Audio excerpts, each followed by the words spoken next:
abasuubuzi b'embaawo mu bitundu by'omu Ndeeba bakeredde mu kiyongobero oluvannyuma lwa nabbambulawo omuliro okusaanyaawo ebintu bya buwumbi na buwumbi.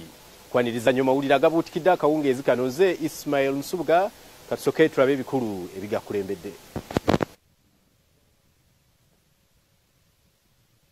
Ebikulu Gabuutikidde. Savinga owangule mu kazannyo kakisoboka aka Pride Microfinance omuli pikipiki, TV, smartphones n'ebirala bingi. Pride Microfinance enkulaakulana yo kwe kwesiima kwaffe. Omuliro gusaanyizaawo ebintu bya buwumbi bwe gukutte ebibanda by'embaawo mu Ndeeba.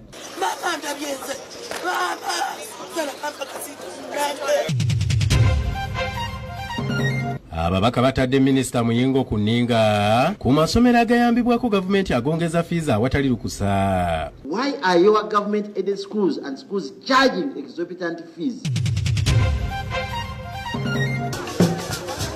Tabamiruka wa FDC awedde bayisizza ensonga 10 kwe bagenda okusesira. This is going to be our tool to strengthen our party.